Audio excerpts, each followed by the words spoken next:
Power star Ram Charan 2 రోజుల క్రితం కడప పెద్ద దర్గాను సందర్శించుకున్న సంగతి తెలిసిందే. పెద్ద దర్గా ఉరుసు ఉత్సవాల్లో భాగంగా ముషాయిరా కార్యక్రమంలో ఆయన పాల్గొన్నారు. దర్గాలో చాదర్ సమర్పించారు. Star music director A R Rahman ఇచ్చిన మాట ప్రకారం తాను దర్గాను సందర్శించుకున్నట్లు చెప్పారు. అయితే రామ్ చరణ్ అయ్యప్ప మాలలో ఉండి దర్గాను సందర్శించడం వివాదానికి దారితీసింది. దీనిపై పలువురు హిందూ సంఘాలు మండిపడుతున్నాయి. అయ్యప్ప దీక్షలో ఉండి దర్గాకు వెళ్లి హిందువులు అయ్యప్ప స్వాముల మనోభావాలు దెబ్బతీశారని తెలంగాణ అయ్యప్ప ఐక్య వేదిక తీవ్ర స్థాయిలో ఆగ్రహం వ్యక్తం చేసింది. దీక్షలో ఉండి దర్గాకు ఎలా వెళ్లారని అయ్యప్ప జేఏసీ రాష్ట్ర కన్వీనర్ నాయని బుచ్చిరెడ్డి గురుస్వామి రామ్ చరణ్ ను ప్రశ్నించారు.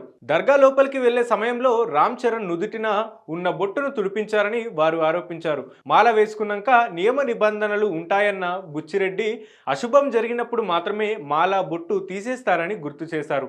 మాలా ధరణలో దర్గాకు వెళ్లటంపై రామ్ చరణ్ వివరణ ఇవ్వాలని, బహిరంగ క్షమాపణ కూడా చెప్పాలని డిమాండ్ చేశారు. AP deputy CM Ram Charan బాబాయ్ పవన్ కళ్యాణ్ సనాతన ధర్మం గురించి పోరాడుతుంటే ఈయన మాత్రం అయ్యప్ప మాలలో దర్గాకు వెళ్లారని మండిపడ్డారు. ఈ ఘటన తమను తీవ్రంగా బాధించిందని చెప్పారు. కడప దర్గాకు వచ్చేవారు తక్కువ అయ్యారనే ఏఆర్ రెహమాన్ కుట్రపూర్వకంగానే రామ్ చరణ్ను దర్గాకు ఆహ్వానించారని చెప్పారు. అదే తరహాలో ఏఆర్ రెహమాన్ని కూడా శబరిమలకు నిర్దిష్టగా మాల వేసుకొని తీసుకురాగలరా అని రామ్ చరణ్ను ప్రశ్నించారు.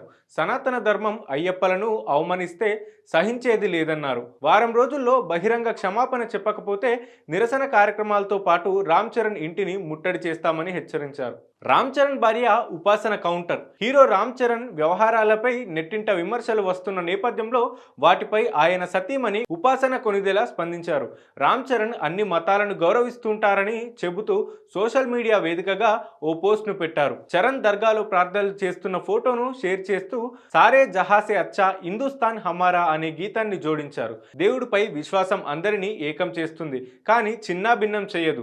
భారతీయులుగా మేము అన్ని మత విశ్వాసాలు సాంప్రదాయాలను ఆచరిస్తాం, గౌరవిస్తాం. ఐక్యతతోనే మా బలం ఉంది. రామ్ చరణ్ తన మతాన్ని అనుసరిస్తూనే ఇతర మతాలను ఎప్పుడు గౌరవిస్తూ ఉంటారు అని రాసుకొచ్చారు.